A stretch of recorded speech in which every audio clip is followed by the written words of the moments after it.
Hi, and thank you for tuning in to Noir Histoire. I'm Natasha, and in this episode, I'll be discussing Higher Learning. Higher Learning is a 1990s film directed by John Singleton. It's one of the films from his collection, which I think might be maybe lesser known than some of his other films, but it also offers quite a bit of social commentary, as most of his films do. The film takes place on a college campus, or rather, the story takes place on a college campus. You certainly have main characters, but I would look at it as being more along the lines of an ensemble piece where you have multiple characters that the story follows. At the center of the story, you have Malik, played by Omar Epps, Fudge, played by Ice Cube, as well as Remy, played by Mako Rappaport.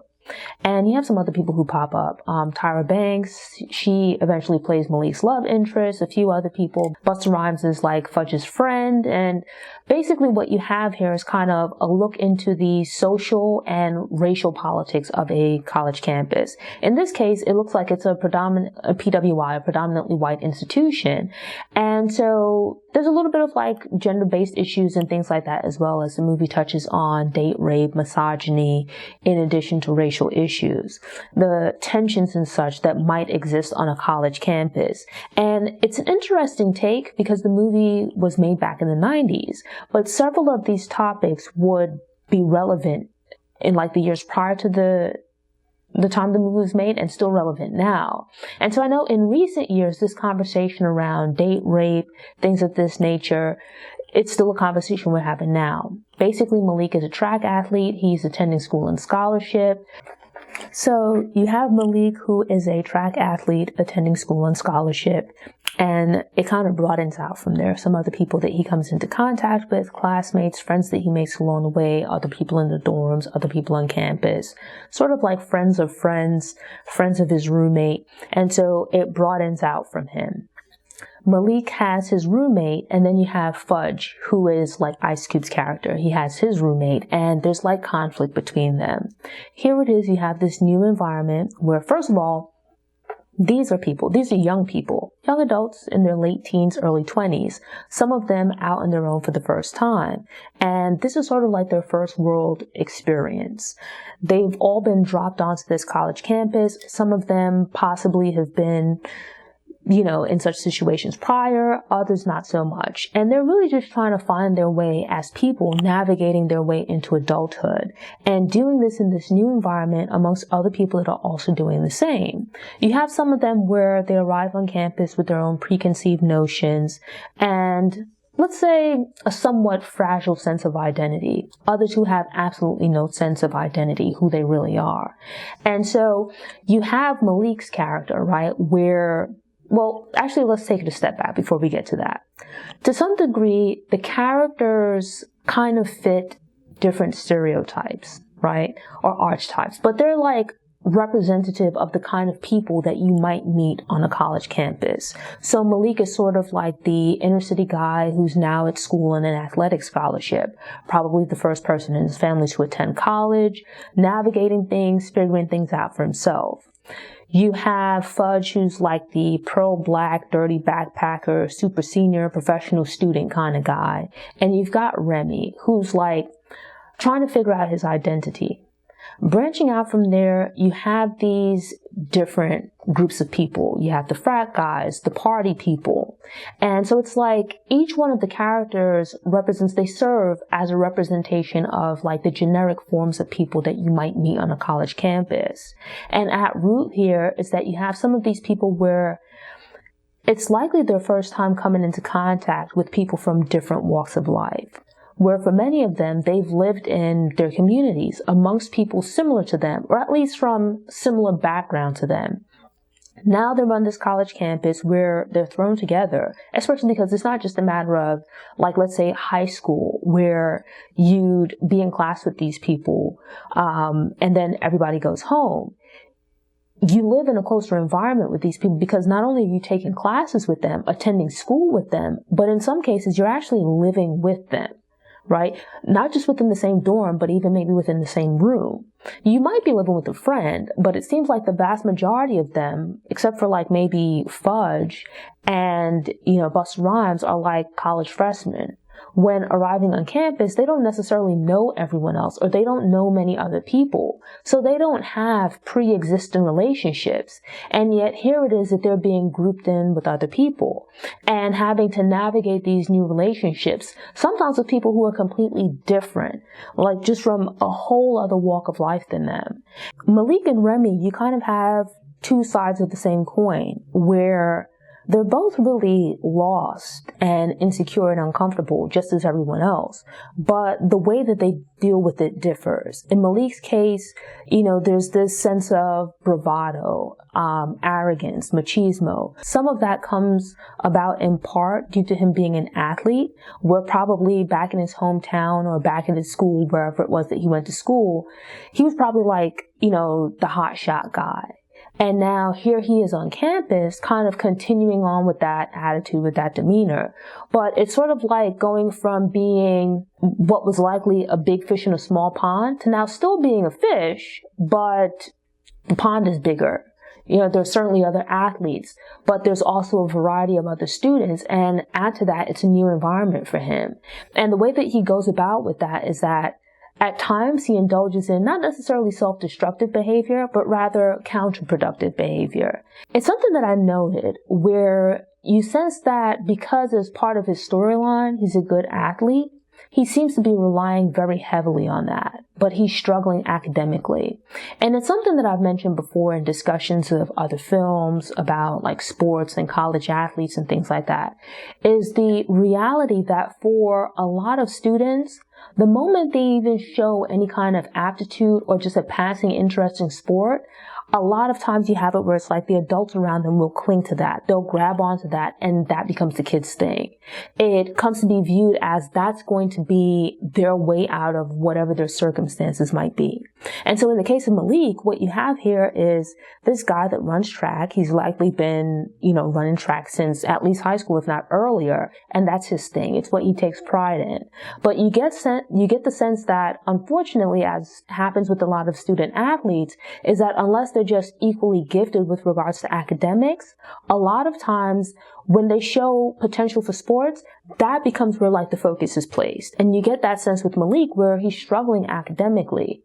Obviously he's here at school, but he's not illiterate or anything like that. Before you get to college, you would experience having to write papers and things like that. By the time you get to college, the expectations are higher because the assumption is you've gone through the basics. The papers you write, there's an expectation with regards to form and formatting, how you present ideas. It's something that you start to learn, or at least it's expected that you would have learned and had a good grasp of by high school. And here it is that you see he's in college and he's struggling with like writing. Certainly he can read, he can write, but it's like taking that information and putting it into the expected format is a new and foreign concept to him, which tells us that this isn't something that he necessarily had to do in the past. This hasn't been an expectation for him. We don't get much background on him, but you would kind of have to ask the question of, if you've made it through junior high school, you're now in college, writing papers, following formats and things like that. And even beyond that, like just grammar, knowing how to structure sentences and paragraphs. Even before you get to the point of knowing how to structure a paper or how to structure an argument in written form, we're going to have to wonder, like, if you can't do those things, what were the expectations for you in high school academically? You managed to get through high school, you're now in college, and you're struggling with these basic concepts. It's not like, advanced calculus or something like that, where you'd be learning new, very advanced concepts. It's like, to some degree, even basic things like grammar, something that you would start learning, at least in my experience, that they really began hammering in by junior high school, and you don't get these things. You would have to ask the question of, what were the standards of the schools that he went to? And so you find yourself taking a step back and taking a broader look at this, right? It's something that I've noticed in various documentaries that I've watched, where, putting aside the fictional movies and things like that, in various documentaries that I've watched, and even just in my personal observations in attending high school and attending college, where even at seemingly good schools, Students who aren't necessarily athletes, there's two different sets of expectations. Where students who distinguish themselves as athletes, a lot of times that's where the focus is placed by the adults that are around them. There's less importance or emphasis placed on them also ensuring that they get an education. And sometimes the expectations of them as students falls to the wayside, where there's this trend or frequent occurrence. And unfortunately, a frequent occurrence where, schools, despite having academic standards and things like that, those expectations don't always apply to student athletes, where you might have specific GPA requirements to avoid being on, let's say, probation or whatever. But sometimes at lower grade levels in high school and junior high, things like that, I would especially think in high school, those expectations can kind of be modified a bit for athletes. Attendance expectations with regards to attending class can also be modified for athletes in ways that they aren't for your regular students. I know that from personal experience. When I was attending college, the academic rigor is quite high, as much with regards to how much stuff you have to read, papers, studying for exams. And it's for regular students, if you manage your time, it becomes manageable. But when you add in other things, be that a part-time job, other responsibilities, it can become a problem to balance all of this stuff. And it's when you think of it with student athletes, not only do they have to take time to play in games, be that in some cases traveling for away games, competitions, meets and things like that, they also have to make time to actually practice and train. Students who were regular academic students, they have X amount of time that they spend in class, and then they have this other time outside of class that they could be spending studying, doing homework, working on things of that nature. And you have student athletes where it's some of that time outside of class is then a good amount of time outside of class they're having to spend practicing and training for their sport. In some cases, the course load can be very heavy. And so if you're having to do both, how are you managing it? If you have a heavy academic load and then you have these heavy expectations and requirements on the athletic side, how are you managing both? Sometimes one is going to have to take priority over the other, and far too often it seems like the priority tends to be given to the sport. And the reality is that while you're at college, you're supposed to be there in hopes of getting an education, in hopes of working towards a degree that will hopefully open up more career opportunities for you. In efforts of paying for that college education, it means that you have to participate in sports to get scholarships so that you can afford to attend school. And that then takes away time from your studies, which can then result in you either failing classes or not achieving high enough grades, which then means that you end up spending longer at school. And, for some, it can be when that occurs, you end up on academic probation. You're devoting the higher priority to playing sports rather than to your academics. So you're performing poorly academically. And then as a result of that, your grades slip and now you're on academic probation where you might not be eligible for class, and at the same time, if you don't dedicate yourself to the sport or you get injured or something like that, you can then also lose your scholarships. And so it's like Malik has two competing priorities. Sometimes the demands of both make it untenable where it's like you can't manage both of them. And in the case of Malik, where it's like he has to play his sport in order to attend college, especially if you're hoping to avoid having to take on a mountain of debt. And then aside from that, you find yourself in this hot spot of you don't have the time to dedicate to your studies. And it's like, it can be something difficult to manage. And then when you think of it, athletes put their bodies through a lot. You put your body through a lot more than the average person, which means that there's additional wear and tear on your body than the average person has to endure. So by the time you're in your mid-20s, by the time you're ready to graduate from college or something like that, you might have been playing sports at a very competitive level for several years. During high school and then all of college, say 4 to 8 years. And for some people, you suffer an injury or something like that during college, and the next thing you know, you can't continue playing the sport. You get to college and either, the sport that you play, maybe you're not up to the competition level is too high for you to continue on to the professional level. It's like whatever sport it is that you're participating in, sure, there might be scholarships offered and whatnot, but not all sports are high paying sports where even with achieving success at the professional level, it's not much of a career path. You're not going to make much money. It's like you're having to, at a very young age, balance and make a lot of adult decisions based on incomplete information, where in some instances, you can find yourself sacrificing your academic career in pursuit of an athletic career, and you get injured or don't make the team or something along those lines. And in some instances, you can end up losing your scholarship, which then puts your academic career at jeopardy. And so with Malik, watching all these years later, the presentation of the character, it feels like you've kind of seen it, or at least like I've seen this guy before. The character itself doesn't feel fresh, but the conversation around his experience still feels highly relevant, especially when you get into this thing of him trying to figure himself out, and what he believes in, where you actually have some pretty interesting conversations between him and Fudge, and then eventually between him and Tyra Banks' character, where she kind of helps him with his academic shortcomings. He starts to buckle down academically. Fudge sort of is like the pro-black kind of guy, and Malik attempts to borrow books from Fudge for one of his classes. And it leads to a pretty interesting conversation between the two of them, where it's like, sort of as like the flip side to Malik, Fudge doesn't play any sport or anything like that. He's really at school to get an education, to learn. But at the same time, he's kind of like a professional student. And he's sort of like the flip side to Malik's character, where he's at school and he's very much serious about learning. He's very serious about getting an education.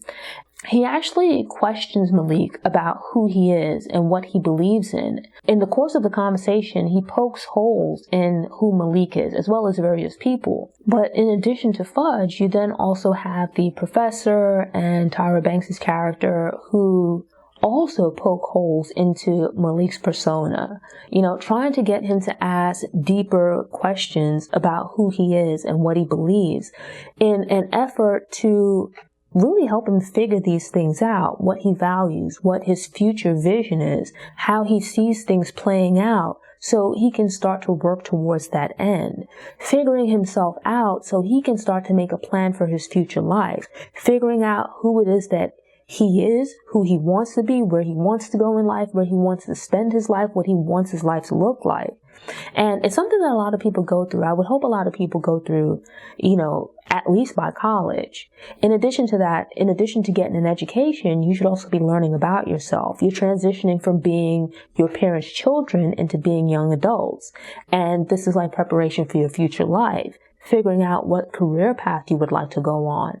And I would hope that as part of that, you're also figuring out who you are, who you want to be, what you want your future life to look like. Another character that's also going through this sense of figuring out himself is Remy. He's presented differently, right? Both Remy and Malik are trying to figure out who they are and who they want to be.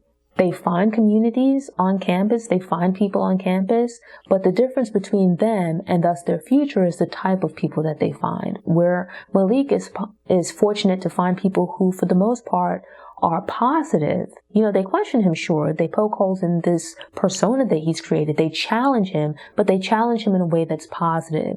They push and encourage him in a way to make him a better version of himself, to get him beyond this sort of like academic mediocrity, to push himself and become the best person that he can be, to perform at a higher level academically, to become a better person, to become a more complete and well-rounded person. Unfortunately, while Remy is also experiencing some of these struggles, it doesn't seem that he's necessarily struggling academically, more internally with his sense of identity. He feels lost, and he makes an effort to find his tribe, to find his group of people on campus. And as he tries to make friends, he doesn't really seem to fit in anywhere. And when he finally does find a group of people, unfortunately, it's a group of like neo-Nazis, this like racist hate group. And they give him a sense of identity. They give him a sense of brotherhood.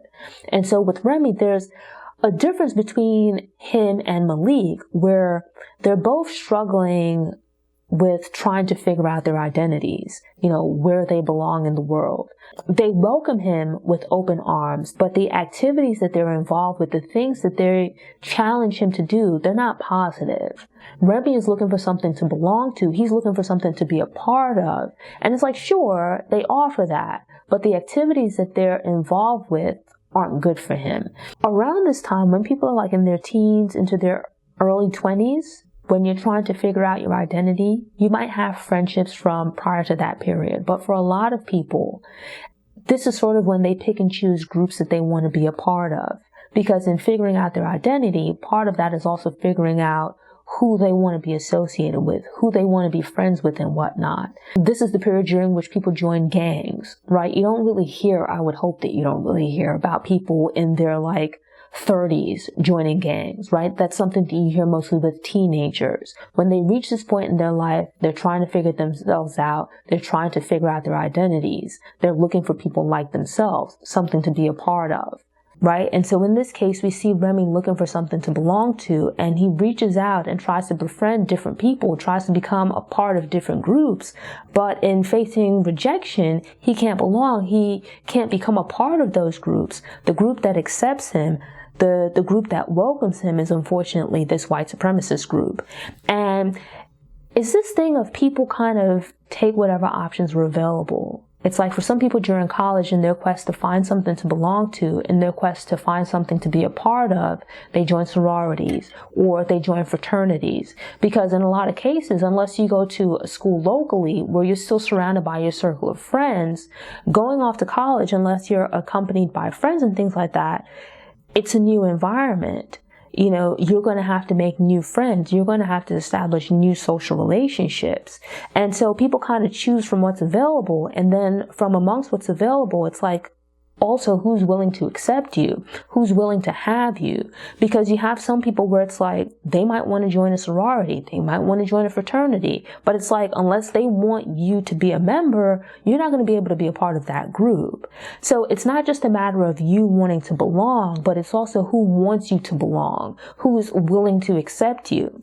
And so we see this with Remy, where he's rejected by several distinct groups. He's accepted into this group in part because they see that he's a misfit. They see that no one else wants him, and he's kind of like this malleable, moldable person. And they take him in. They're willing to take him on. And rounding out the group, you have a young lady, Kristen, who is also looking for something to belong to. She's a young white female college student. Like Malik, like Remy, is looking for her group. She's looking for her people. In an attempt to befriend a group of females, she goes with them to a party, a little gathering, and they hang out with some frat guys.